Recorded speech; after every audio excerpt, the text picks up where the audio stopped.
From Tally to Cali, It's time to wake up. Wake up! Wake up! Warchant.com is your ultimate Seminole sports source. And this is Wake Up Warchant, presented by Corner Pocket Bar and Grill. One more corner pocket. Now here's Warchant.com's Aslan Hajavandi. And Corey Clark.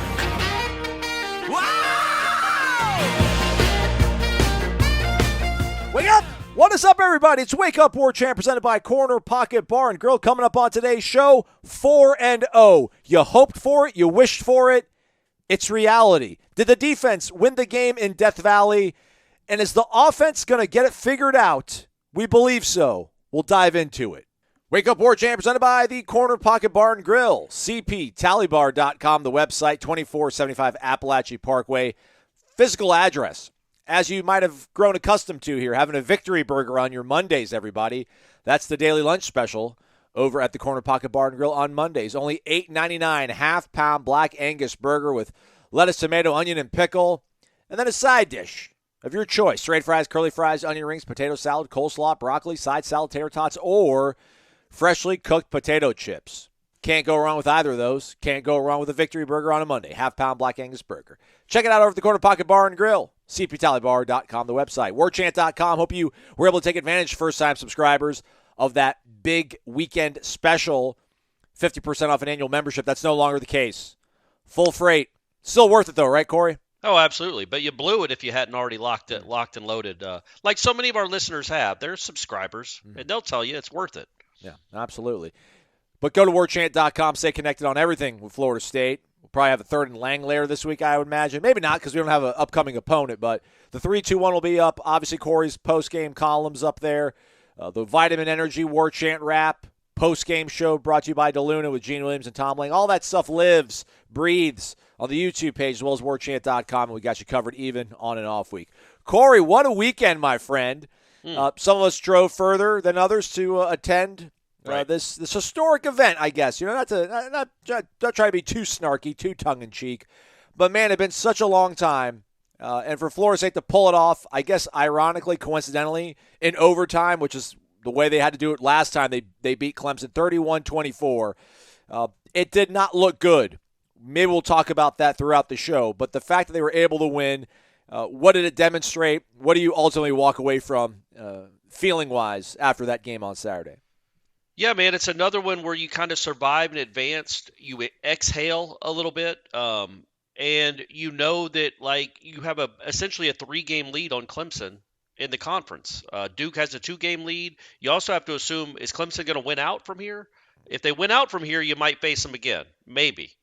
Duke would have to lose 3 times, but, you know, Duke is Duke. That can happen.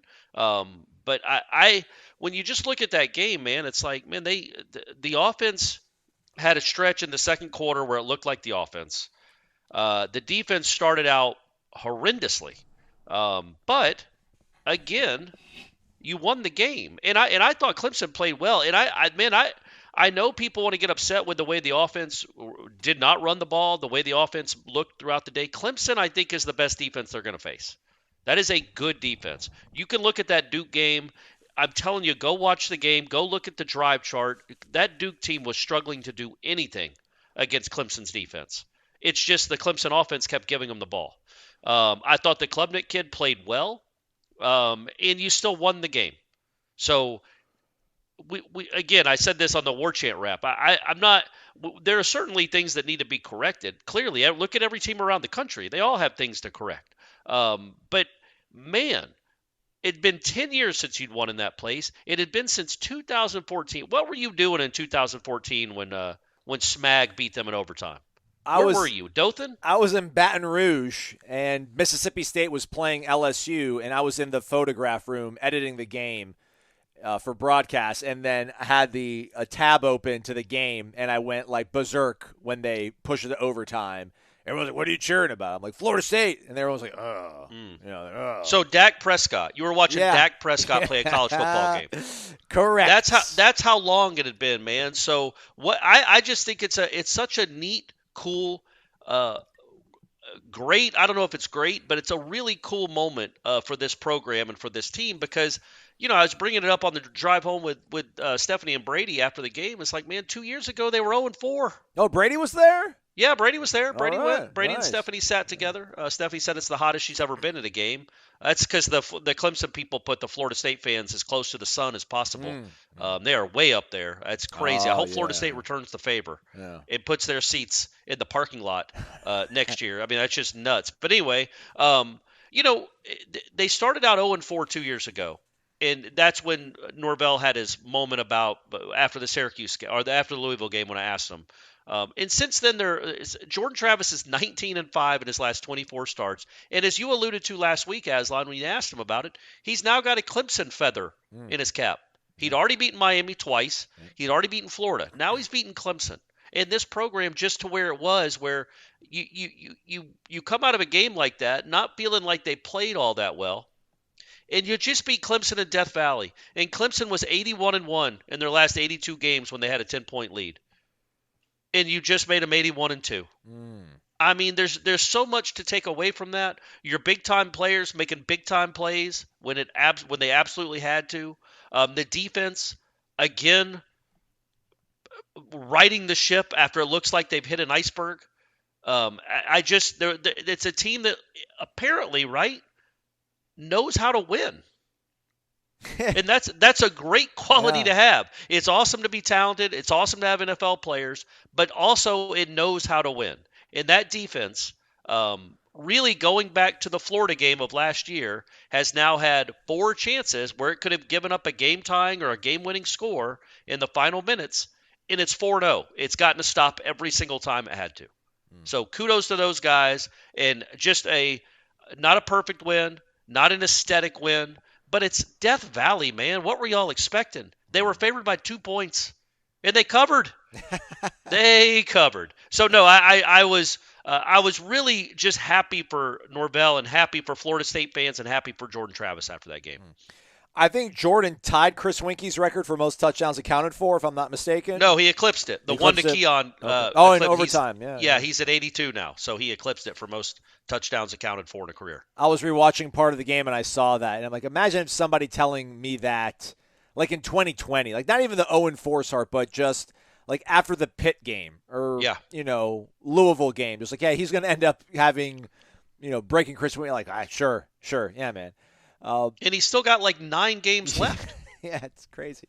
It's a beautiful thing. So let me ask you this, Corey. Did the defense win the game for Florida State on Saturday? Yes. Now, look, man, something I don't know what's going on. So what was crazy about that game, Aslan, and you were down on the field. That must have been a pretty unique perspective for you. Yeah. But you know what they do at Clemson? They do a really good job of is they do show the replay on the video board, because I know it can be hard when you're down on the sidelines to see exactly what happened. Yeah. But don't they do a pretty good job of showing the replay almost immediately? Oh yeah, and they've got a huge replay board behind. Yeah, that so they do a really good job with like the game management on the video board, and they just keep those stats up there the whole time. Yeah, a lot of music though, Corey. They were back to back to back to medley, and I paused for a second. I was watching like during the fourth quarter. The student section is going berserk, and then I turn around and look over my shoulder, and like your rank and file Clemson fan is just standing with their arms crossed, like waiting, praying for this commercial break to end so they can go back to playing football because they're not entertained at all with the music selection. Well, so it's not just yeah, Tallahassee, everybody. Not just Tallahassee. But exactly. I digress. So on the field, I'm sure it was a different perspective when you're standing on the field. But watching it in person, I'm like, well, they're not just they're not giving up huge busts. I guess that's a plus, but they're still giving up yards and points. And, I think Clemson scored on 3 of their first 4 drives. I think each team only had the ball 4 times in the first half. Florida State scored on 2. Clemson scored on 3. That was 17-14. It's just, again, these Florida State can't get off the field early in games. And so the offense, I feel like, can't get into a rhythm early in games, maybe, because the defense just cannot get off the field on third downs. But unlike the Boston College game, where the kid was running around and then throwing to dudes that were wide open, I just thought the corners were getting beat. Yeah. Cypress got beat a couple of times. Azaria got beat a couple of times. The kid made some really nice throws. I just thought it looked different. Yeah. And you could tell, and we talked about this on the Warchant Wrap too, and Ira and I talked about it a lot in the press box. You could tell it started really in the second quarter, maybe the second or third drive of the game. Fuller started dialing up more blitzes. Yes. From different angles. Yes. He was not just trusting his front four. He was dialing up more blitzes. They came so close to getting home a couple of times. Klubnik made a couple of incredible throws in the Florida State red zone while being planted by blitzes he did not see or he saw too late. But he still made the throws and they ended up getting points out of it. But holy moly, man! Like as bad as they were in the first half, they outscored the offense in the second half until overtime. And then they got that stop. So, yeah, man, I would say the way the defense was able to right the ship, obviously the play of the game was the Deloach fumble return. My gosh. That an incredible play, just an all-time great play. But in a great blitz dialed up there. I'd like him to start a little closer to the line. I'm not going to lie. Yeah. I've seen the replay like 10 times, and I'm like, why is he that far away? Like maybe 4 steps closer. Don't give them time. But anyway, that's neither here nor there. But after that, they gave up a drive that could have been the game-winning field goal. But I thought I don't think that was a good call on Renardo Green. I don't think that's pass interference. And Florida State, I think, got a stop there and should have gotten the ball back, and they didn't. But yeah, I thought overall, as disappointed as everybody was, I'd already written at halftime. I'd written half the column, just basically blasting the defense for once again looking like the 91st best defense in the country. And then in the second half, against Clemson, who has a powerful running game and a quarterback that was playing well, I thought. And they have dudes, man. I know they were missing their starting wide receiver, but they have dudes. They have guys. You held them to 7 points over the final, whatever they had, 7 possessions of the game. You're going to win every time you play if your defense can hold the opponents to 7 points over the final 7 possessions. Yeah, they're balanced, though. It's crazy because they had 226 yards of offense in the first half and 203 in the second half, Clemson. And I think they had more possessions, though. I could be wrong. No, it might have been 4 and 4. They had 13 drives, Clemson, in the game in total. At second half, I don't know exactly how many drives. I I think that means they had 9. I really do think they had 4, unless they count the one right before half they got. They did count that, yeah. So they had 8. They almost had twice as many possessions in the second half. So I just felt like the defense found itself. They gave up some plays because, again, they gave up the one run, but then 2 plays later, Deloach turns the game around. And again, I want to point out that run defense. It gets lost a lot because you keep giving up huge chunk plays in the air. Although I thought it was more nickel dime with Clemson, right? Like it always was a 14-yard throw on 3rd and 9. That's what it felt like. It wasn't a lot of 50-yard just busts. Yeah, you know how many big plays, according to Stat Broadcast, which they define as 15 yards or more, Florida State's defense gave up through the air? Like 2, 3? 4. Yeah. 4. Which, I can live with that. Yeah, but absolutely. It did not feel like that, though. It felt like the world was crumbling down around you, but the defense actually really fairly played decent in terms of giving up big plays through the air. And decent. Nobody's sitting here on this show on Monday saying the defense was incredible. No. But the defense was, as it turns out, good enough. Yeah. And the offense couldn't do, especially because the offense couldn't do anything. The offense scored its first drive of the second half to tie the game on the field goal. Hey, shout out to Ryan Fitzgerald there. My gosh. Big kick. Did you talk about losing perspective being down on the field? I remember when he kicked it, I'm like, man, this seems a little bit far. Are they really going to do this? And it looked hideous. When it came off his foot, I'm like, oh, my gosh, no way. And it became really quiet, and I'm like, oh, no, he made it? Yeah. And then I didn't realize it until we were driving back with Ira because I thought the kick to try to send the game, to give Clemson the lead at the end, you said in the wrap that he shanked it. I'm like, man, it looked really close. It looked at the last second, it just kind of bled to the left. But, man, I didn't realize Fitzgerald kicked a 48-yard field goal. That's incredible, Ryan. Shout out, man. Yeah, it's a bit A.M. Mastromanno, other than his first punt, which was a bad one. Maybe it was his second punt. But he had like a 32-yarder that he hadn't done that all year. He more than made up for it afterwards. Oh, yeah. He punted him down to the 3. He had 4 50-plus yard punts. He averaged 50 for the game. That guy, you don't think of the 2023 Florida State team as having a weapon at punter because they're not supposed to punt a whole lot. But that guy's been very, very good so far this season. And the punt coverage team, when you kick 60-yarders, you can give up some yards on the return, but the punt cover team was really good too. But, yeah, so again, going back to the defense, not great, not sensational. They're not Alabama on defense, but they're also not Alabama on offense. You know, you don't have a perfect football team.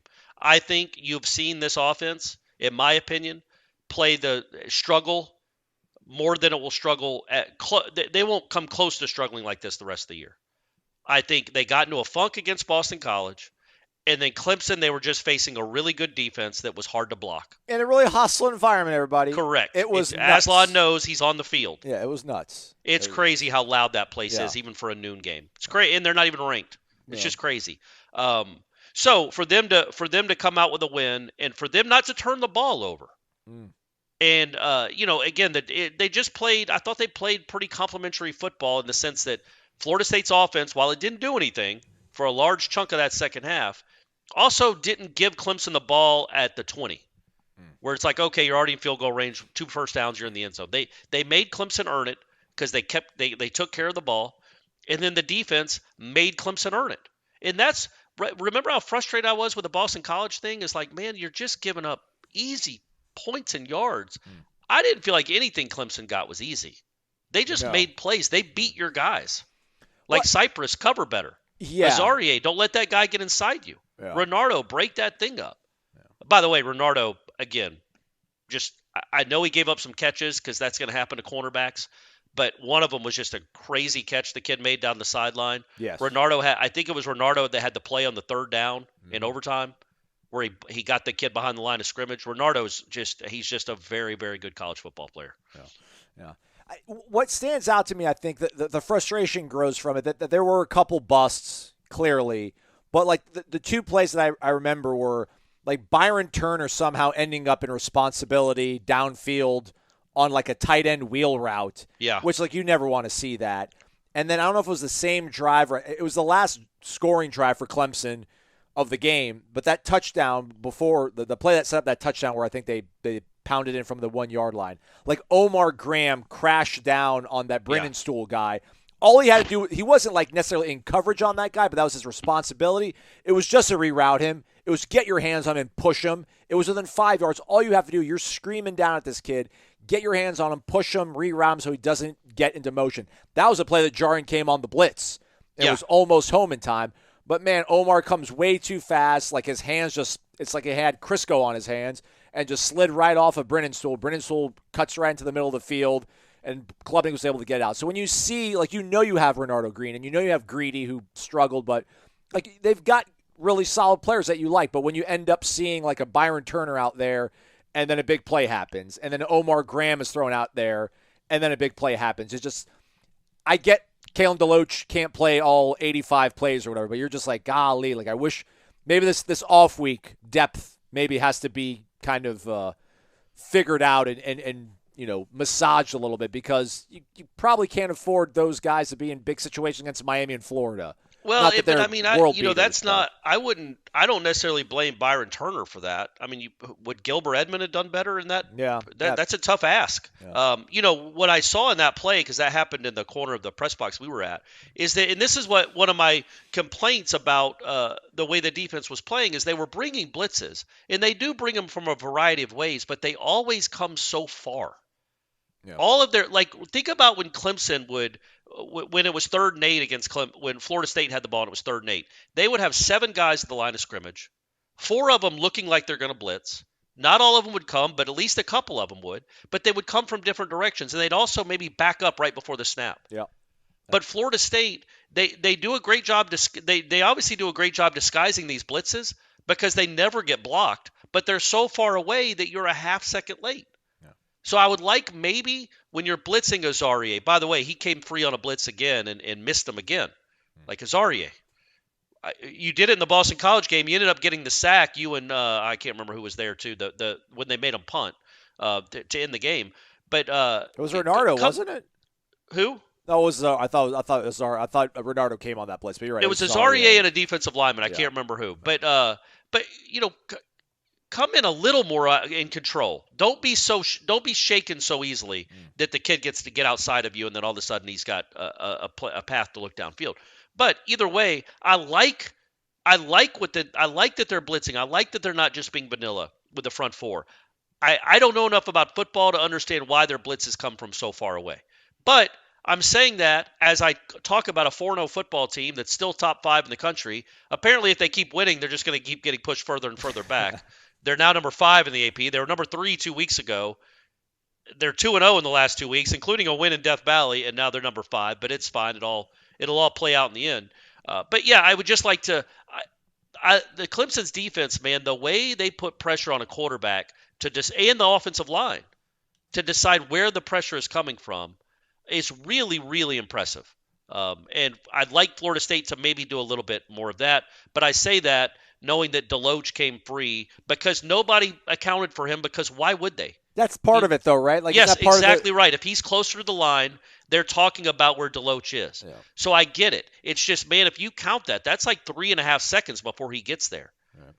I just think a blitz is a little more effective when it's there in 2 seconds, not 3.5. But in that instance, it worked out perfectly. And I think that's the play of the season so far, right? Absolutely. And I think they know that kid has a propensity to hold on to the ball. Yes, so correct. That's a good point. He does. They probably felt like they could get away with it. Which, by the way, Kalen Deloach pass rush grade 99. Yeah, so that's an all. You can't get any higher than that. I've never seen a 100. Yeah, maybe Lawrence Taylor, but yeah, that's right. That's right on the spot there. So yeah, I do wonder, like, not that would be part of their identity, but they brought some pressure early on. But I don't know, maybe it just got home better in the second half, or maybe they were using a little bit more. But I don't want people to think that all of a sudden, like, second half, Adam Fuller's like, man, like, our back's against the wall, we got to throw everything we have. But because there was moments early in the game where they brought that pressure. But yeah, man, if these guys get more comfortable in that role, I think it gives you a different kind of feel for what this defense can be if they do decide to be kind of a little bit more aggressive and attacking. Because, yeah, man, like, some of these throws and catches were just pretty solid. So you're going to probably think that Phil Dracovic is not going to be able to do that, and Mitch Griffiths at Wake Forest won't be able to do that.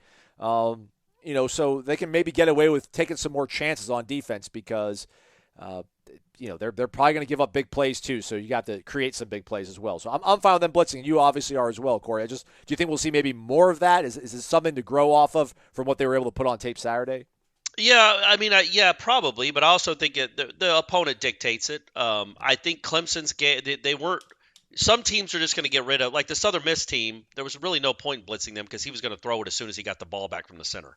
But other teams like Clemson that trust their O-line, has a pretty good offensive line, thinks, okay, we can give our kid time to throw it, look downfield, scan downfield, because their receivers weren't getting open immediately, except on those little slants, that's a pretty big exception because that's where half their yards came from. But, again, when it mattered, I never saw exactly who tipped it. I never even saw a good replay to see if the ball was tipped. But that 4th and 2 or whatever it was in overtime, you knew they were going to go back to that bread and butter, and it didn't work. I don't know if it slipped out of his hand, but there were 2 defensive linemen that were jumping right at where the ball would have been. That's adjusting, man. That's not getting burned for a 9th time. Good coaching, good play, good self-awareness, good player awareness, whatever it is. They had a pretty good idea what Clemson was going to dial up when they needed it. And I also think who the cornerback was on that side. I couldn't tell if it was 23 or 20. Had good coverage anyway. But the play of the game, for the defense, other than the Deloach play, is when it's 3rd and an inch, and my man throws it out wide to the receivers, and Renardo Green tackles him behind the line of scrimmage. Yep. I mean, you could do a QB sneak for 3 yards, and they throw it out wide, which is complete unself-aware, just not knowing the situation. Like, I know you have a numbers advantage over there. I know that's what they tell you to do, but in that spot, you need half a foot. And then Renardo Green making that play to tackle him to force him into the 4th down. And they knew they couldn't run it. That's what I wanted to get back to real quick. Like, they hit the one run that I think was 45 yards. I just had the stats. Hold on. Let me try to find the stats real quick. So I did the math real quick. So the Clemson ran for – what did they run for? They ran for 146 yards on 41 attempts. So they averaged 3.6 yards per carry. Now, if you take Klubnik out of it, because some of that is sacks or scrambles, their 2 running backs who are good, Maffa and Shipley, ran 28 times for 136 yards. Again, not bad. That's 5 yards a carry. If you take away the 46-yarder, which I know you don't do, right, but if you take away the 46-yarder, they had 27 carries for 93 yards. Yeah, I think they only had 2 big really runs. That's one from Moffa, and there was maybe one that Shipley had. That's my point, is normally on 4th and 1.5, Clemson is running the ball right there. They didn't think they could get it. because they had so many plays in that game of 1 yard, 0 yards, minus half a yard, that they didn't think they could get it, and they thought their safest play was a slant. So again, it all factors in. The run defense, I think, has been exceptional. They've given up one big run, 2 big runs in 4 games. One was right before the first, and I'm talking about from running backs. And then obviously the pass defense needs work. But you know what? They won the game, and Keon Coleman, what a redemption story. Last thing, I do think there was a fourth down they did convert, maybe a 4th and 1 in the third quarter, Clemson, if I'm not mistaken. But they cut to Dabo, and he went berserk. Like he pumped his fist so strongly that his headset came flying off. And he's like, that's what I'm talking about, because he felt like that finally they had a breakthrough. But they did not. They lost. No, this conference is probably no longer theirs as well. I heard one of the photographers after the game, I think she got Dabo either singing the school fight song afterwards or maybe walking away from the handshake with Norvell afterwards, and she's like, I've never seen Dabo look this sad before in his life. So take that for what it's worth. Everybody. Yeah, because think about what a win like that would have meant for them. After they'd had dirt kicked on their grave for the loss at Duke, everybody's hyping up this Norvell and Florida State and how they do things in the portal. And then even when he's having a down year, quote unquote, or they're struggling, and Florida State's a top 5 team, they still run the conference if they win that game. You know what I mean? Yep. That's the narrative. He would have been at the podium saying, I thought we were done. I thought little old Clemson was not the king of the ACC anymore. All that was going to happen if you don't win that game. Plus, he had the Disney movie already written. Well, no, I think McDonough had a good line about somebody said it was a Hollywood ending, and he's like, no, the writers are still on strike. Yep. With the kid missing the field goal. So all that was good. It was going to be insufferable. Mm-hmm. And instead, him thinking he's going to rally, pull off this upset, in quotes, again, they were 2-point underdogs. So it's not like the miracle on ice if they'd have won that game. But he thought that was his chance to stake the claim, stake a claim that they're still the best in the ACC. It still runs through them. Yeah, Florida State's a cute little story, but it's still Clemson. Now he's 2-2 and he's 0-2 in the ACC for the first time since 2010.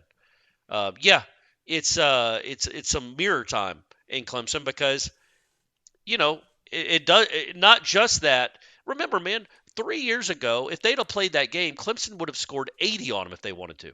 Yep. That's how far apart the two programs were. Then they won 2 narrow games the last 2 years, and now they just lost at home to Florida State for the first time in a decade. So the pendulum has certainly it has already swung, and that's a realization right now. That, yeah, man, Florida State's good. Florida State's got more talent than we do. We're still talented, but Florida State's better than us because Florida State didn't even play that well and beat us in our home field. And what does that say about where my program is right now? That's why he's so sad. He's lost games before, but he thought that was going to be the redemption story for Clemson in 2023, and nope, it was another loss. Yeah. If we were nicer people, we might offer up a olive branch or a get will gift to Dabo that would include such things as Vitamin Energy Mood Plus. But we're not those guys. Absolutely. We'll let you folks go to vitaminenergy.com and use the promo code WARCHANT to buy one and get one free. WARCHANT BOGO. Use that promo code when you go to vitaminenergy.com, again, to buy one and get one free. Vitamin Energy is clinically proven. I've got the stats in front of me here, Corey. The folks in this study agreed from day 7 to day 14, 70%, 71.4% actually said that I am able to focus and concentrate after taking a Vitamin Energy shot better than I was able to. And 60% said the Vitamin Energy shots are a great mood booster. That number went up to 64% after 14 days of taking one shot per day. So Dabo could have used it. But we're not going to tell Dabo about it. It's just our little secret, folks. And your friends, let them know. vitaminenergy.com, promo code WARCHANTBOGO. Buy one, get one free. Shake it and take it, vitaminenergy.com. Also, apparel sponsor of Corey Clark. Looked really sharp in that polo, by the way, Corey. Loved it. Thanks. Yeah, Stephanie was a big fan of it, too. I don't know about the color. White doesn't – I'm too pale to wear white. Yeah. But Stephanie said it looked fine. It looked good. Listen to her. Okay, I will. And listen to us. vitaminenergy.com. WARCHANT BOGO is a promo code. All right, let's look at the offense, I guess, Corey. We covered a lot about the defense here. By the way, I did want to say real quick that again, we don't take the PFF grades as the gospel, but Jared Verse graded out second on the team. Okay. I know people are probably getting frustrated that he's not making these game-changing swing plays, and he doesn't have 5 sacks. He's not Myles Garrett. I think he's playing well. I think he's playing really well. He is doing a really good job. It's just the production hasn't come and still hasn't come yet. But he had a couple. I thought he had a couple of tackles for loss in that game. I don't know if they gave them to him or not, but I thought he played well again in that game. Yeah. I agree. I think they're having and a Farmer game plan too. for Josh him. Farmer's a beast. Yeah. Well, I like that kid. All right. So offensively, it's still not all there clearly, which Right. I think that's I don't know, man. Maybe it's just like this insulative sort of property that Jordan Travis thankfully has because he doesn't deserve really any sort of criticism coming his way. But we're so focused on the defense that offensively you feel like, man, they are not living up to expectations or they're nowhere near their ceiling because we saw what it looks like in that second half against LSU, and it's been really tough to kind of reclaim that. They come out in the first drive of the second half, and they're able to get some points. So they had a procedure on that drive that derailed them and then having themselves a field goal, right? And that's something I'd like. That, by the way, real quick, complete aside, Clemson's post-game setup for visiting teams is something out of the Junction Boys. It's something out of 1952. It is insanity that a program of that stature doesn't have a room to go interview the post. I mean, they've had enormous games in that stadium. You're right. It's crazy. They're one of the best over the last decade. They're the second best program in the country. Why are we interviewing Norvell in a tunnel by a trash can, and we interviewed Taggart by a porta potty 3 years ago or 4 years ago, whenever that was? It's true. You were there. You saw it. It's nuts. Yeah. And anyway, I don't know why I brought that up. Oh, because I was talking about I wanted to ask Norvell about that, but that setting, you can't hear what he's saying. Right. You can ask the question, but you have to go back and listen. It's all rush. It's cramped. It's hot and sweaty. It's just preposterous for such a program with such esteem to treat the opposing team like, yeah, go do it in the tunnel. Go by the bus. We don't care. Just get your interviews. But that play right there, I tweeted about it when it happened. I think it was 4th and 1. Yeah. And he didn't decide that he was going to go for it. He took way too long to decide he was going to go for it. And then they were scrambling to get people on. And then they started the play too late. And it was all discombobulated. I think they had 5 guys in the backfield when there was supposed to be obviously 4. It worked though, right? Yeah, I think he hit Coleman for it wasn't wide open. It was actually a really good throw and catch. But it would have been first down at the 15, I think.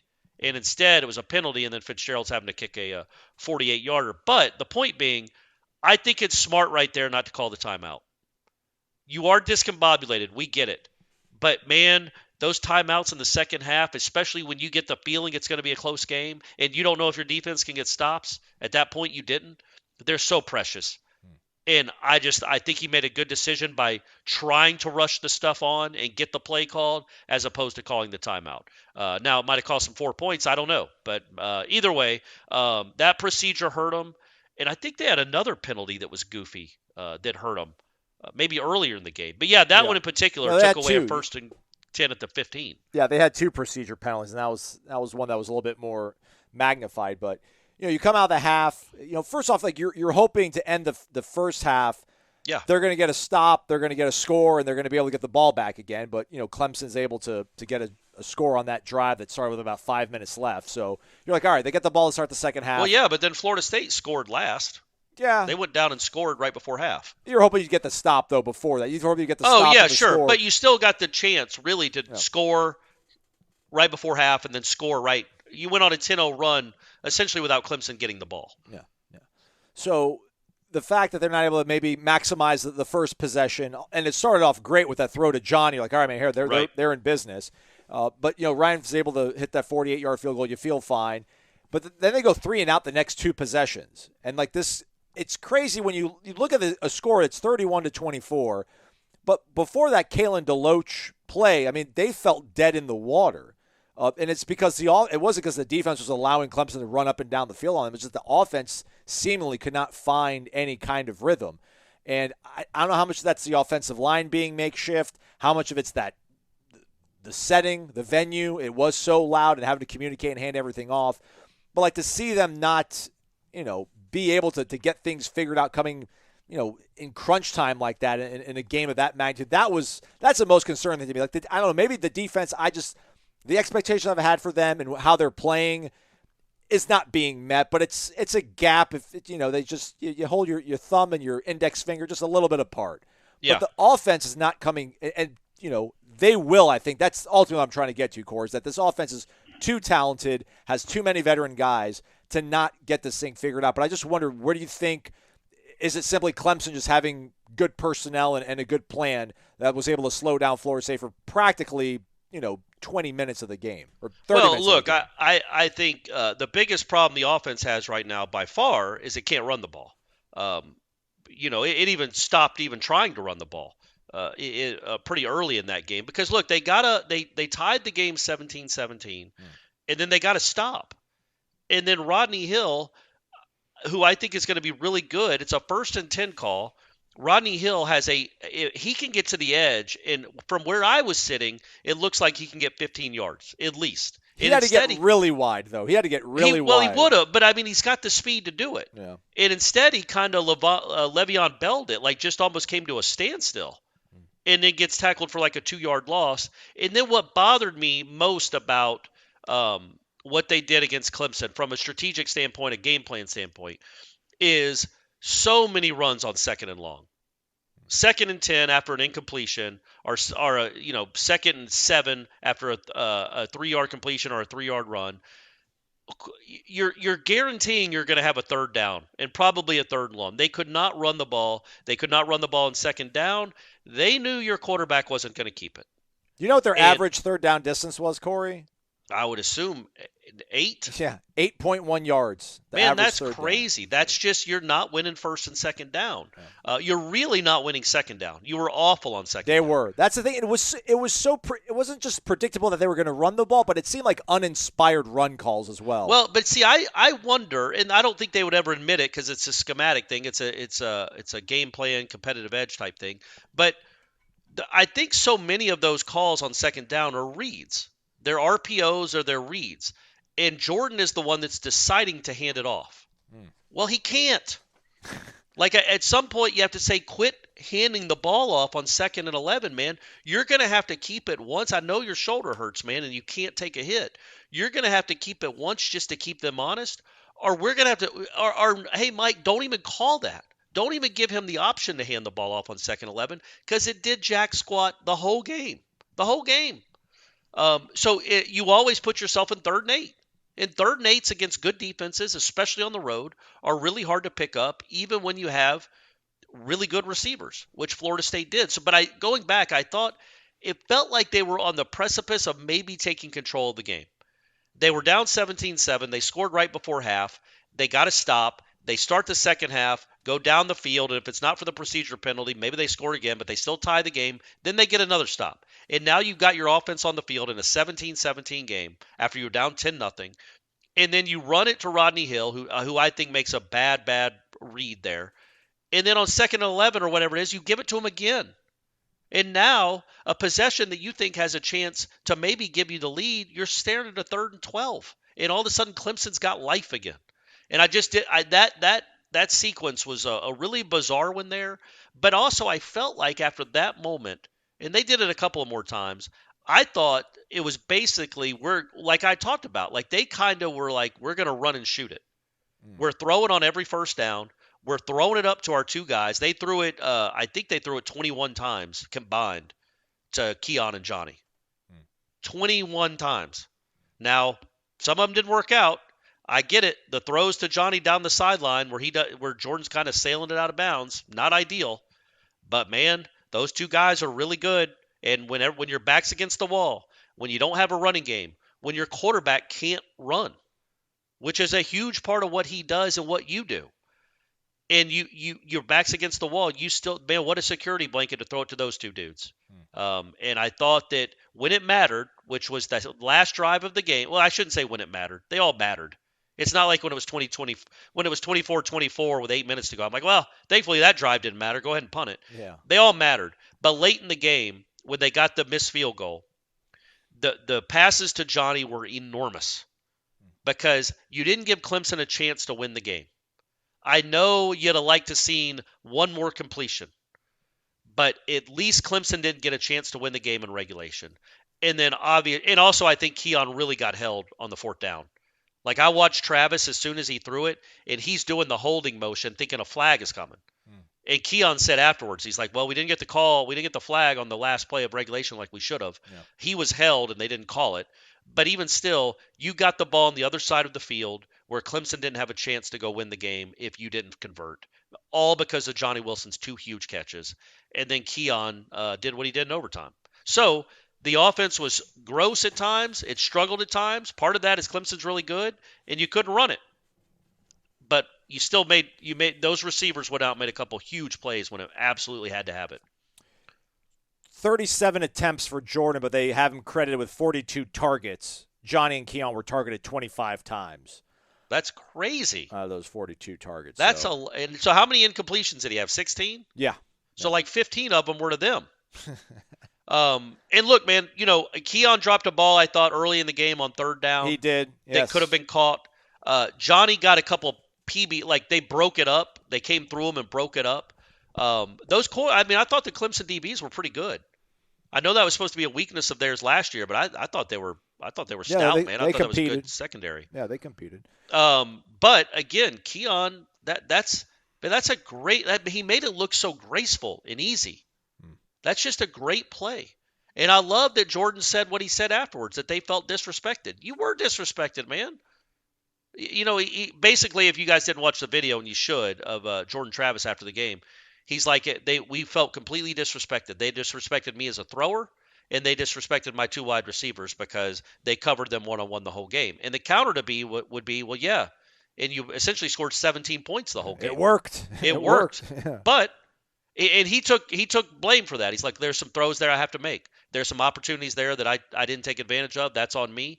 But, when it's 24-24 in overtime and it's 2nd and 9, they're still going to cover Keon 1-and-1. Well, do it at your own peril, man, because he's really good. He's better than the guy covering him. And Jordan made a really good throw, just like he made a couple really good throws to Johnny late in the game. And they won the game. And what a cool moment for Keon. What an awesome moment for Jordan. Yeah. So that drive after they tied the game, they get the stop, they get the ball back where it goes Rodney.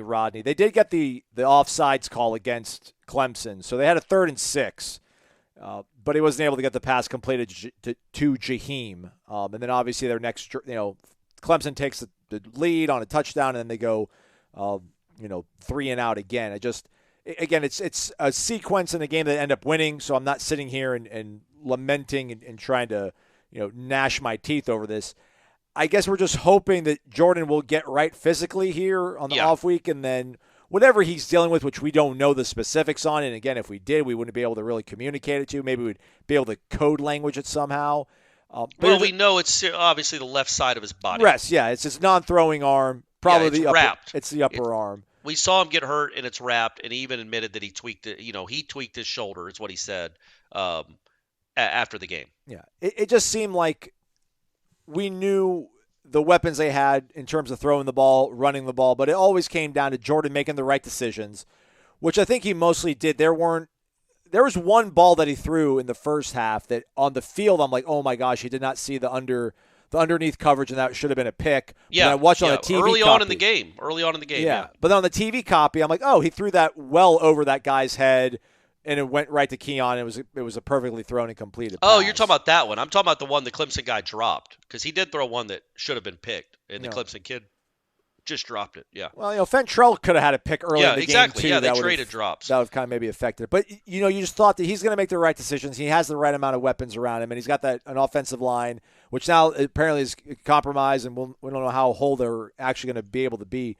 But it's the threat of him running, not even so much him actually deciding to do it, because he had some opportunities when things weren't there to run down and make some yards, and he did not, which kind of hurt a little bit sometimes. But as long as he gets right, I think the running game will come back. There's no way they're going to continue to struggle this bad in the run game. 100% agree. If he gets right. If he doesn't get right, it could be an issue. It would be. It would be. I mean, that's what would cause them a game. The defense, busting on a couple plays, and then eventually defenses knowing they don't have to worry about that factor of the game. I think that's what would upend the apple cart. Yes, I think that and clearly he's not right. I know he had a touchdown run on a QB sneak, but the play that really there was a couple of plays where they would do a play action and he'd roll right, and I feel like Johnny wasn't open down the sideline and he was throwing them 2 or 3 yards out of bounds, and I think the other Jordan Travis, the one we've watched, if that throw isn't open and the guy in front of him is only going to be a 2-yard gain, I think Jordan pulls that. And that's 12 yards. That's a 12-yard run.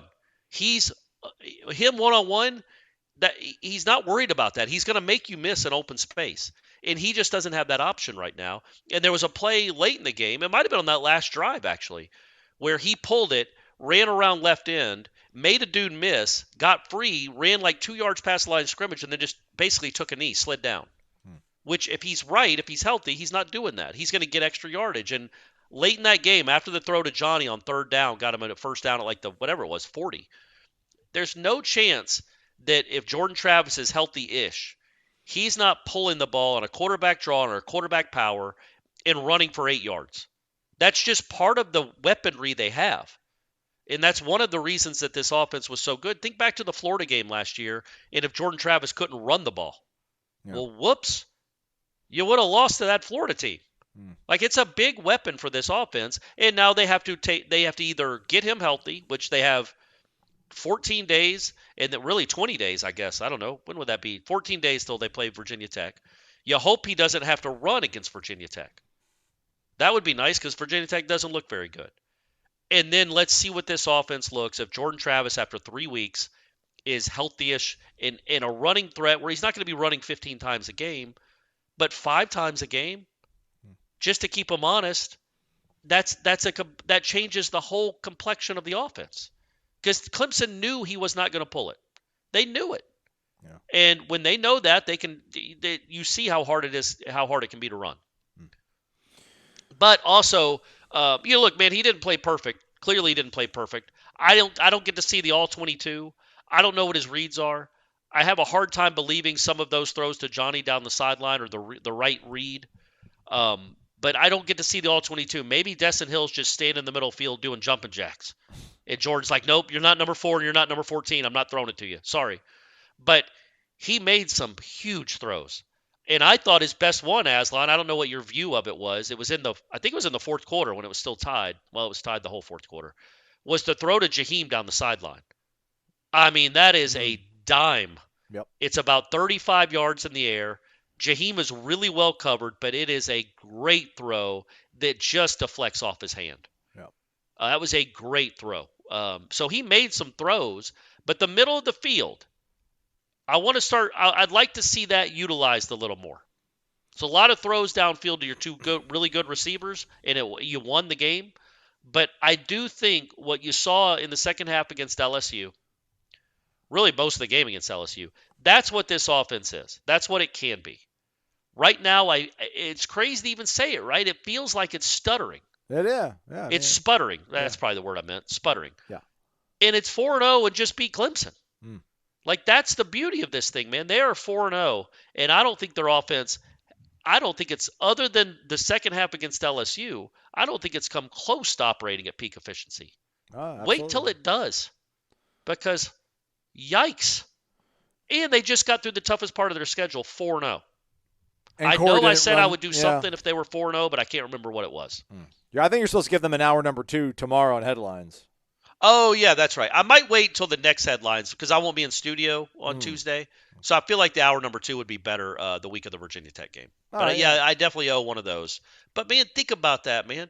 On August 20th, if we'd have said, hey, man, if we'd have known Florida State was going to be 4-0, right? We'd be like, yep, this is it. This is the year. And that's why I'm so encouraged, man, there's still so much better they can get, and they're already one of the best teams in the country. And I think they have the best resume. I know they keep falling in the polls, but I think they have the best resume in the country. Winning at Clemson ain't easy, man. I just can't believe they got dismissed. Like, teams leapfrogged them after they just won on the road at Clemson, which never loses at home. And then the win over LSU, just, again, looks better and better. That's the number 12 team in the country. They beat by 4 touchdowns. So either way, 4-0 and still not playing their best means that this is if they can start getting it together offensively to the point, and I mean getting it together as in playing like we know they can, this is a national championship team. I'm not saying they're going to win it, but they certainly, who have you seen in this country, Aslan, through the first month of the season that you would say is absolutely better than Florida State? Yeah, I can't. That's not a rhetorical question. I'm genuinely asking. No, I don't think there's. I haven't watched it. I haven't been able to watch a lot of football, but I mean, I watched Georgia against South Carolina. I didn't walk away thinking, oh wow, this is going to be a monster mountain to climb or whatever. Like Washington seems really, absolutely. Yeah, you're right. They might give Florida State secondary some problems, but I think Florida State probably would find their defense maybe a little bit more palatable than Clemson and LSU. But yeah, no, to your point, there is no team that is considerably, obviously, subjectively better or objectively better than Florida State, I wouldn't say. Yeah, and I think, what you have coming up after the bye is you have 3 straight home games, right? Yeah, they're here for a month. Yeah, it's Virginia Tech, Syracuse, and Duke. Yeah. You're going to be favored in all 3. We'll find out a lot more about Syracuse and Duke here this week. I think Syracuse has Clemson, and Duke is hosting Notre Dame on game day. For game day. We'll find out a lot more about those 2 teams this week, but those won't be – I don't think those are going to – they're both 4-0. I don't think they're going to be pushovers. Virginia Tech should be. If you play well, you should win that game comfortably. And I just think that's what this team needs, man. It needs to be reminded of how dominant it can be. And that Virginia Tech game is a perfect opportunity for that. Like, that team is going to come in wounded. They have no confidence. They know they're supposed to lose. You're going to be probably a 30-point favorite, 28-point favorite. Go out there and beat the tar out of them. Your first home game in a month. It's sold out. And I know I'm talking about a game that's 12 days away, but don't just get by. Go and dominate a game, and then you've got 2 more home games coming up. And if you play well in those 2 games, they're not going to be pushovers, man. I'm telling you, Duke's defense is legit. They're well coached. That Syracuse quarterback is a problem. But if you play the way you can play, or just if you play a B- game, which you don't want to, you want to play A. If you play a B- game the next month, you're 8-0. Like Wake Forest just lost at home to Georgia Tech. So these games aren't going to be pushovers. It never is in Winston-Salem apparently. But if you've gotten through this part of your schedule 4-0. Now what I think you need is just an uptick in efficiency and confidence on the offensive side of the ball. And if you can get that and start remembering, oh yeah, we're awesome and we got weapons everywhere and we should be scoring 50 of these games, not 31. Then you can go into November with 8 wins. You're going to Pittsburgh. That should be 9 wins. It's hard not to start looking ahead like this, isn't it? No. When you look at this stretch where you have Virginia Tech, who you'll be favored by 4 touchdowns, Duke and Syracuse, you're probably favored by 2 touchdowns each. At Wake Forest, you're probably favored by 2 touchdowns, depending on how Wake Forest does and how you do in those games. And then at Pitt, the same way. I know you can never chalk up wins on the road and just say they're automatics, clearly. But they're going to be favored by at least double digits in the next 5 games. And if they take care of business, play good, play well, play good to great, they're going to be 9-0, welcoming in the Miami Hurricanes to Doak Campbell Stadium, man. And that Miami Hurricanes team is no joke, folks. They are legit. And you get your juices flowing even thinking about that game right now and what it could mean if they're both 8-1 or if one's 8-1 and another one's 9-0. Man, come on. That's going to be really exciting. It's been a long time since Florida State Miami has mattered like that. Now I know Miami has a tougher stretch than Florida State does. It's certainly not an automatic. We know the DNA of the Miami program and how they start in September and how they finish. But there is a chance that could be an enormous game. Like the 2 top teams in the ACC, 2 top 10 teams playing there. Because Miami looked as good as they looked against A&M. I know Temple's not very good. But Florida State fans should appreciate a team going on the road because Temple's better than Boston College, going on the road and beating Temple 41-7. Like Miami looks legit. That could be an awesome game. That could be a really fun game to be at. I'm trying to see here real quick. I'll look at the Masters schedule. You got Ole Miss, Georgia that week. Got Utah, Washington, Southern Cal, Oregon, Florida, LSU. No way. If Florida State and Miami are like, what if Florida State's 8-1 or 9-0? I'm just throwing 8-1 folks in because it's 2023. You can't just look at a schedule and assume that you're going to win these games. You have to go play them. But if Florida State's 8-1 or 9-0 and Miami's 8-1 or 9-0, man, there's no way game day's not in Tallahassee for Florida State Miami. Yeah, it's like the old days, baby. Yeah. Hey, and listen, but Miami's still got to play Georgia Tech, who just they took down somebody that was a little bit of a surprise, I thought. They just beat Wake Forest. Wake Forest, yeah. Yeah. And they got North Carolina and Chapel Hill. Then they have to play Clemson. Yeah. They've got to go to Carter Finley Stadium. So yeah, they've got a really tough schedule. I think they're a very good team. But yes, they have a much tougher stretch than. And look, if they win out against that schedule, which is a huge if. I mean, they're going to be number 6 in the country. Yeah. I mean, that's a tough schedule, man. Yeah. Clemson at North Carolina, that's tough, man. By the way, how about Louisville putting it on Boston College the way they did? Yeah, I was going to say Arkansas State, who did not score a touchdown for the first 8 quarters of the season, whooped up on Southern Miss. Boston College got thumped. What was the score of that? I thought it was close. It was at least close at halftime. Yeah, no, I think it was like 44-34, something like that. So.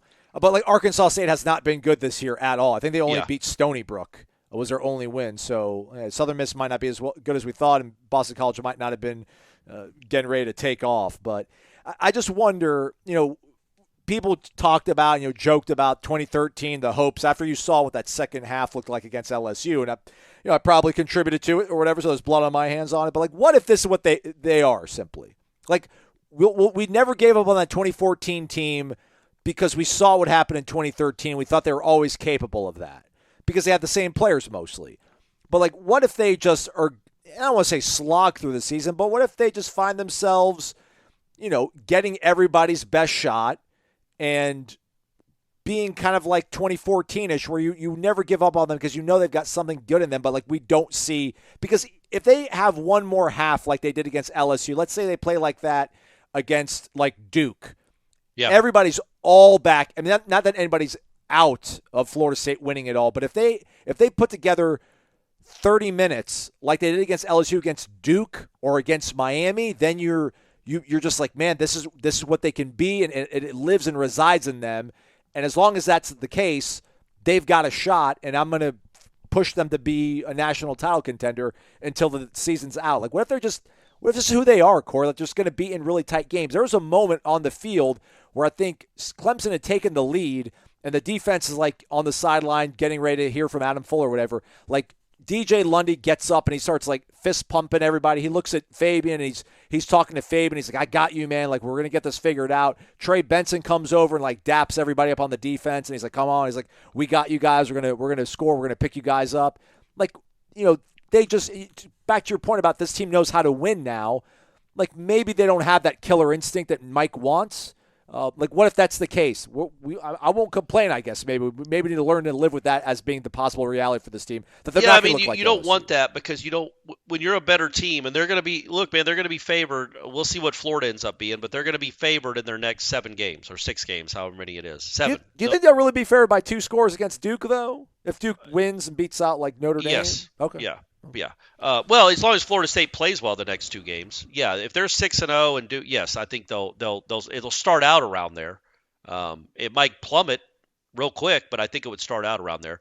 But yeah, because it's Duke, man. It's just the talent disparity. But that's a good defense. They give up. I mean, I don't know who they didn't play anybody good, but they beat UConn. They beat the brakes off UConn too. Yeah. But look, I think that it's too early, and I know this isn't what you were saying. It's too early to say they don't have the killer instinct. I think they completely melted down against Boston College. And then I think against Clemson, they just went and beat a good team. Like, that's what college football is. I don't know that Ohio State's not going into Clemson and beating them by 4 scores.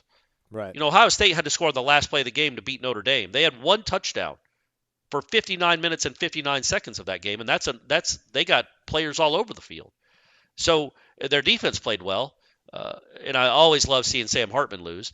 But they, I just think that's college football, man. Is when you play another team that's pretty good and you don't play great, well, it's going to be close. It's like the NFL, man. It seems like all these games, except for the Dolphins, apparently, holy crap. They all come down. It's always a one-score game in the fourth quarter. I think with top 30-ish teams, and I would throw Syracuse in there, I would throw Duke in there, I would throw Miami in there, maybe at Wake counts as that. Top 30-ish teams, there's a good chance it'll be a one-score game in the fourth quarter, and that goes for everyone in the country. Alabama had a nice win, but they were up 7-6 at half at home against Ole Miss, and they did what they did against South Florida. Texas, again, who's leapfrogged Florida State because they're incredible, they were tied 10-10 in the fourth quarter with Rice. It's just hard to blow teams out. It's hard to have that killer. And I know Rice isn't a top 30 team in the country. The point being, if you don't play well in college football in 2023. Were you thinking about the Wyoming game? Wyoming, I'm sorry, not Rice. But they didn't really dominate Rice either to start the season. Yeah, they didn't. But when you don't play well in a college football game in 2023, even if you have superior talent, well, it can be a game. It can be a game, which is why I was so excited about that 4-game stretch they had last year when they just blew out 4 straight teams. That doesn't happen a lot in college football. But the point of all that was to say, let's see what they do against Virginia Tech. Because I could be wrong. If they kind of stumble against Virginia Tech too, and that's a close game in the fourth quarter at home when you're ranked that high and Virginia Tech has no confidence, that's not a great sign. But I'd still trust them to win the game, to make the plays to win the game, because that's what they've done now for 10 weeks in a row. They have the third longest winning streak in the country. By the way, little trivia, do you know who has number 2, the second longest winning streak in the country? Fresno State. Yeah, how about that? The 2 FSUs. Oh, all right. Yeah. Look at you, Aslan. Well done. Ask me something about 1987. But no, and then George obviously has the longest one. But they've won 10 games in a row, man. It's just we get so caught up in the minutia, and I'm guilty of it more than anyone. But I love to take a step back and just remind myself they've won 10 games in a row, and they have a very real shot with the way this schedule sets up that they're going to be favored in every game the rest of the way except maybe Florida. And if they play their B- game, they should win them all. Yeah. Because I don't think they played an A game at Death Valley. They won there. They certainly didn't play an A game against Boston College. They played a D- game and they won. Man, that's encouraging because I think they're well coached. I think they're very mature, and I think they're after this bye week, which is coming at a perfect time. I think they are. I think they're ready and on the verge of playing a complete game, an A+ game, and I want to see what that looks like. Because I don't think they're not as talented as that 14 team was. Clearly, there haven't been many teams that have been, but I think they have a different makeup as far as maybe how hard they work from Sunday to Friday. And I do think they were embarrassed by Boston College, and I do think that they're better than they showed against Clemson. And I think they might, now that they've survived this month and survived those 2 road tests and are 4-0, and now they're going to basically be home for a month, I think they have a time to regroup, take a breath, and go on a run and look like the team we saw in Orlando. I know really you only have Florida left, but that's still a big one in terms of like road. Maybe will be a good road team. Not to like discount anything that you've said. I agree with what you've said on the whole, but it was Boston College. That was the first road game of the year. Then Clemson is the most hostile environment you're going to play in, probably second to the Swamp. So maybe they'll have to figure things out a little quick better on the road. But that could be a possibility. Yeah, it's not great how they've looked on the road. Yeah. Clearly, it's not offensively for sure. But man, what a great 4-0 still 4-0 baby. No, but also what a great dress rehearsal for the Swamp. Because Clemson's is the only place that might be louder than Death Valley is the Swamp, and you just played in there, so none of that will be new. You've already proven you can do it. You didn't play great at times, but you came away with a win there. I think Clemson's better than Florida. So I think they're better defensively than Florida anyway. Yeah. So we'll see what that game looks like after Thanksgiving. But man, is for not having played A+ football, especially offensively, that kind of shows you how talented they are, right? Yeah. That they can still put up these kind of numbers with no running game and their quarterback's banged up.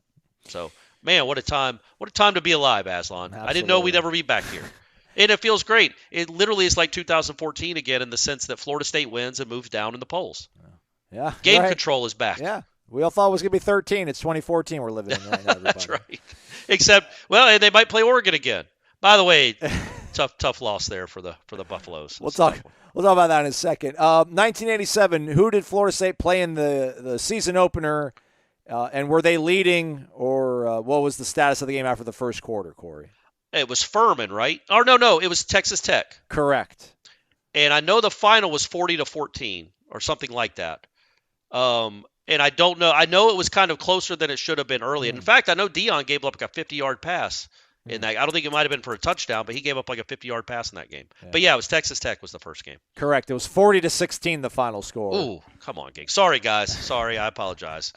And it was actually tied 13-all after the first quarter. Get it together, Mickey. What do you got? You got Paul McGowan, the Butkus Award winner. You got Dion, the Thorpe Award winner from the next year. Odell. Come on, man. How's a Red Raider? That wasn't Mike Leach's Red Raiders. How'd they score 13 points on you? R.I.P. Pirate. MyBookie.ag. You can bet anything, anytime, anywhere, and use the promo code WARCHANT when you sign up for the first time for an instant cash deposit bonus. Florida State might be ranked 4th or 5th or whatever in the polls, but they've got the third tightest odds to win. I heard the term I'm supposed to use, but it went out the other ear the other day, so I still don't know.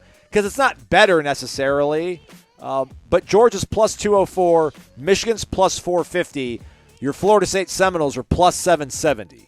To win the national championship. To win the national championship. So they have the third best odds. Yeah. I think that's how you phrase it, right? Yeah, but it's like, is that really the best though? I mean, it's. Well, who does have the best? Like Prairie View. Right, touche. But like, who's got the odds actually has like a legitimate shot? Like Oregon's plus 1,900. Okay. In terms of Oklahoma's still undefeated. They're plus 3,500. All they got to do is beat Texas. But I digress. Ohio State, Texas, those teams, they're behind Florida State. And look at Jordan Travis, plus 1,100. Plus 1,100. Michael Penix Jr. now your odds-on favorite to win. Yeah, man. That team is a machine offensively. But as I was telling to Brady, go ahead. I'm sorry. But I was telling Brady, those Pac-12 defenses, man, they don't mind giving up touchdowns. Yeah. And he gets to face a lot of them. Yeah. So that's what's out there. Plenty more, too. NFL, live betting, live casino. It's all there over at MyBookie. Use the promo code WARCHANT when you sign up at mybookie.ag, where you can bet anything, anytime, anywhere. Corey, I wish I would have been able. I wish I lived in Atlanta for numerous reasons, but it would have been cool just to be able to drive like an hour and a half back after the game and then watch the rest of the football that went on across the country. The Ohio State Notre Dame game, what listened to in the radio with Ira, sounded epic. Poor Marcus Freeman and the Irish. I thought they had it, but keep letting a team get first downs on a final drive, they'll score. Yeah, the third 19 too, down to the 1. Yeah. So it was a tough one. Shout out Kenny. Kenny had the reigning Heisman Trophy winner and Lincoln Riley on the ropes there for a minute. Yeah. They covered Arizona State, so that was a good thing. Yeah, that was a one-score game in the fourth quarter. Yeah. What did you think about, dude? Dan, somebody made the comment about it. And I saw it that first before I actually listened to Lanning's post-game or pre-game comments in the locker room, so maybe that gave me the lens through which I looked at it from. But he was like, Mike made, Kirby, something, Kirby approved. You can tell. He sounded very Norvellian, like the tone in his voice. I could see Mike saying not maybe something along the lines of that, but that you could tell he was like a Norvell disciple. What did you think about those pregame comments, and I guess ultimately what Oregon did to Colorado? Were the pregame comments the ones about we try to get better at football, not chase clicks or something like that? Yeah, it's like we're chasing wins, they're chasing clicks. They want to play this in Hollywood. We're going to play it on the grass. So when I didn't see that, I saw in the bottom line that the coach said that. Lanning, it showed the score, and then it showed, or it didn't even say his name. Meanwhile, the ESPN scroll for a Colorado game usually just says Coach Prime. But for Oregon, they don't even say Oregon's Lanning. They just say Oregon coach, : and then the quote. But I saw that quote, and I'm like, man, don't start talking trash after you beat Colorado. Don't be that guy. Yeah. I didn't realize they were the comments to his own team. Yeah, in the locker room. Man, they didn't specify that on the bottom line. I thought he said it at his post-game press conference, which is why I clicked on his post-game press conference, and it was really boring. Yeah. And I was like, so now that I know that, it makes sense. No, man, look, you're saying whatever you say to your team to get them fired up, and it's the truth. I mean, I don't know if it's the truth that they're chasing clicks, but Oregon was a better team. They're more physical. That was clear. And Colorado was certainly destined for a letdown, which I thought was funny, though. I don't think I brought this up last week, was the problem I think everybody has had with Colorado. Because, look, man, it's an awesome story. Colorado has been irrelevant for 20 years, and they used to be very relevant. For you younger listeners, they were in the 90s. They won a national championship. They played for another one, I think. They won a Heisman. Cordell Stewart had one of the all-time famous plays in college football history. They were a thing. And they've just been nothing literally for almost 20 years. And Deion got them revitalized. It's awesome. It's a cool story. And Deion being a coach is a cool story. It's just when you get Tebow-itis about it, and we're inundated with it, and how awesome this is for college football, and how big a deal it is, and it starts to dominate the sport, that's when there's so much pushback.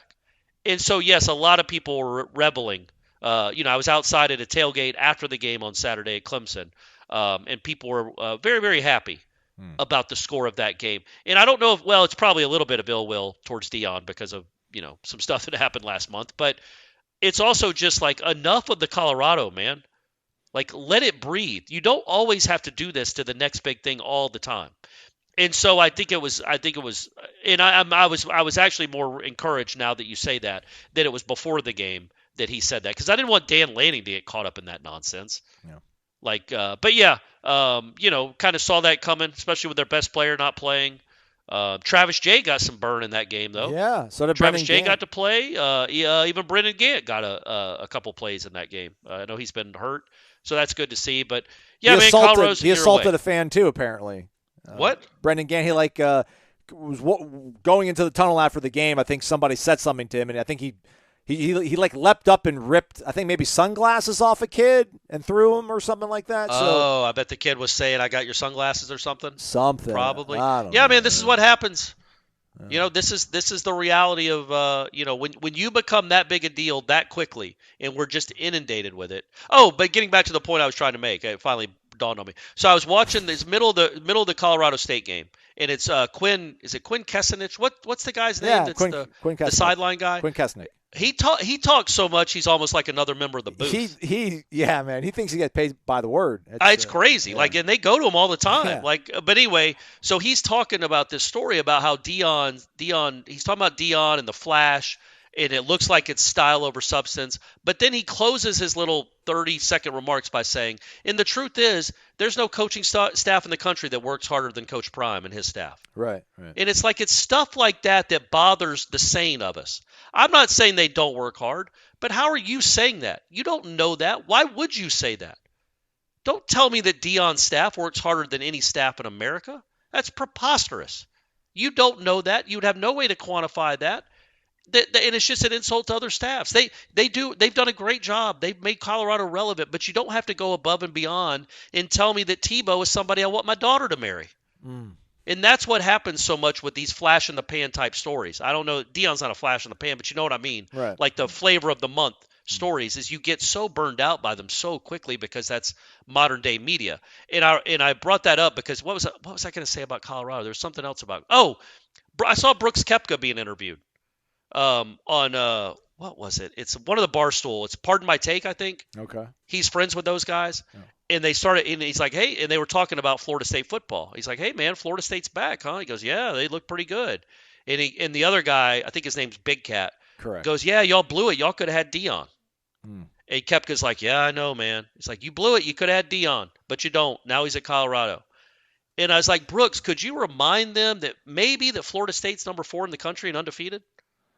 I think Florida State's doing all right. They're pretty happy with their hire. And that's what, it's just that kind of stuff that I think rubs people, or maybe it's just me the wrong way. Otherwise, yeah, I don't think the Thursday night game was the Friday night game. Yeah, Virginia, NC State, that was buffoonery on display. Shout out ACC referees. Yep. It's not just a Florida State thing, having to deal with it. The kid got hit. The helmet was coming off already. But he didn't have to yank it off. But you're falling to the ground. Your helmet comes up, your chin strap's hitting your nose. It's not very comfortable. There's two things you can do with it, though. You can grab your face mask and pull it back down on your head, which he could have. Or you can grab your face mask and lift it off your head, which is what he did. Spoken like a father. But I'm just saying, by the rule, and then he just sat there and posed. But that was not a great call. The worst thing was how is your kid jumping up like that to block a field goal? Does he not know the rules? Like, does he not know you can't leap over the line and like? It's just crazy that that he was so happy when he blocked that kick. It's like you can't do that. But hey, he might have made it anyway if he didn't block the kick. But yeah, that was not great. I wouldn't have called it because it did get dislodged. But he also did go the extra mile of lifting it over his head instead of pulling it back down. Okay, all right. It was a cool pose, though. It was. And was he looking at the NC State sideline or his own sideline? I thought he was looking at his own teammates, which you should be able to do. I thought he was that. looking at his own teammates. Yeah. Or maybe the camera. I don't know. Who But knows? he's not the best coach in the country. He went for a field goal on 4th and 1. Just come on, man. They're such cowards, these guys. But I thought, speaking of that, I thought Dabo and Norvell both made all the right 4th down decisions. Well, no, Dabo didn't go for it on the first drive of the game. He had like 3rd and 3, and then he ran in. And like, if you're going to run it on 3rd and 3, it's because you're going to go for it on 4th and 1 or 4th and 2. Yeah, but I mean, again, I think in that game you're trying to feel it out. It wasn't 4th and an inch. Your back's against the wall, man. Your legacy's on the line, Dabo. Right. So either way, though, a fun day of college football. I know not for you because you were driving the whole time, working and driving. But, I got back to the house around 7 and just posted up and watched Georgia, watched LSU Arkansas, which was a great game, and then watched Notre Dame Ohio State, which was a pretty boring game, but at least very, very competitive. How many times do you think you would stop if you drove from Clemson to Tallahassee? So, I drink a lot of water. Yeah. So bathroom breaks, depending on my water consumption, probably 3. Whew. But otherwise, I would try to get it all in one. I would try to get my gas and whatever I'm going to eat on the same exit. And then maybe one rest area, which I know Ira just avoids like the plague. And then that would be it. I think we stopped 5 times. Sweet Moses. I think we stopped 5 times. For what? Were you on Tinder? I wish. Hey, what's going on in Ocilla? What are we looking for? What are we looking like in Tifton? I'm an Ochalocny guy. Ochalocny? I ruined that joke. Oh, okay. Sorry, buddy. But we had very little amount of gas Saturday morning driving into Clemson. So little that we had 37 miles to empty, and Ira said, let's turn off the AC. Let's preserve the gas. I'm like, are you sure? Okay, I guess we can do that. So we left Clemson with still not a lot of gas in the car. So we put the windows down, and apparently Clemson's a bit of an ag school. We drove by several farms. Yes. You could smell it. You could smell it. The first stop we made, so I'm editing the Vitamin Energy Warchant rap. I'm like, let me edit this and we'll upload it. But we stopped really pretty prematurely, I thought. But whatever, I digress. We stopped and only got $15 worth of gas. Why? I don't know. We stopped and got $15 worth of gas. Proceeded to then stop maybe 30 minutes later to actually eat something so I could then upload it from good Wi-Fi and so that Ira could start reading your column to put it on the website. He declines to eat. I'm like, you sure you don't want to eat? He's like, no, we'll grab dinner later. I'm like, okay. We get back on the road with our $15 worth of gas, and we did not stop. We should have stopped at that moment after food and filled up, but we did not. So we get back on the road, and we have to go and get some more gas. So we stop for gas, bathroom break, and I was like, yeah, I'm hungry. I'm like, well, do you want to just grab some trail mix? He's like, well, I want to have some dinner. And I'm like, well, that's going to require us to stop again, isn't it? So we stopped again at Buc-ee's and had dinner. Shout out Buc-ee's. And y'all love Buc-ee's. Yeah, it's a new tradition, I guess. So then we're driving out of Buc-ee's and obviously people listening to this could have been like, well, you know what? You could have gotten gas and eaten at Buc-ee's. That's the beauty of Buc-ee's. We didn't have enough gas to get there, though. I got you. Well, that was the first mistake. Is why anybody other than a 17-year-old high school kid would not fill up his tank. Was it like in a shady place and he was getting all sketchy and worried? It was 5 PM. Yeah, that's weird. Totally that's weird. fine. I blame you more than Ira.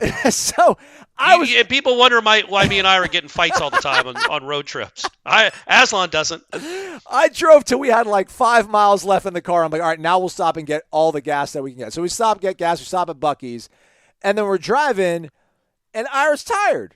It's been a long day, man, everybody. Yeah. We got probably way too early, but actually maybe it didn't work out. We left the hotel in Greenville at like 8:30ish almost. He said 8:15, but I was late, so we left at 8:30. We got to the stadium at like 10 o'clock, though. We got like 2 hours before kickoff. So we're driving. We're in Thomasville, and I'm like, hey, man, if you're tired, I can finish it out. We're like north of Thomasville. We're still on the interstate. I'm like, if you want, man, I'll drive. He's like, oh, I'll be fine. Maybe later. We stopped in Thomasville, and I finished out the drive. So you stopped in Thomasville, Georgia. Yeah. So y'all were coming down like 319? I think so. He takes He got off in Tifton? Yes. Yeah. Yes, So yes. so y'all had 24 minutes left. But my man, Okay. He knows when he's going. He was in the midst of a story. He finishes up the story as we're exchanging seats. And, man, it wasn't even 60 seconds after he got done talking, I look over and he's out. Yeah. So, like, I could feel it, Joe. Like, hey, man, if you're tired, I can finish this out. So, yeah, that at one point the GPS said we were going to get back at like 11:52, and I'm like, amazing, awesome. We got back to his house at like 12:56, and I got home at like 1:12. Well, look, they're good and bad. You know what I mean? Yeah. But yeah, no. Now, yes. Again, it's not. He's not the easiest person to drive with. You know that now. But I'm probably not either. I think Stephanie and Brady would probably say the same thing about me. And my problem is I have to pee all the time because of all the water I now drink. No, Hudge Vandy's, we go, man. We just go until we need gas, and then you figure out food and everything at that one place, and then you get it, and then you keep going, man. Hey, man, I'm with you. But, hey, you at least got to listen to college football. I did. And like everybody listening to this, if anybody still is, all of us get to sit and just enjoy a college football Saturday. Absolutely. Just get to sit. I think there's some pretty decent games this week. It's college football, so it's always awesome either way. We get to enjoy a weekend without, for you and I, working, and for other people, without stressing. Stress-free, 4-0, undefeated, top 5 bye week. Yeah. Those haven't been seen around here in a long, long time. It's been a while. Long show. Sorry about that, everybody. We had fun, though. He's Corey. I'm Aslan. Jeff Cameron Show coming up 1 to 3 o'clock. No coaches press conference on Monday, but we'll have content up at warchant.com, so head over there and check it out. Thanks for listening to Wake Up Warchant, presented by the Corner Pocket Bar and Grill.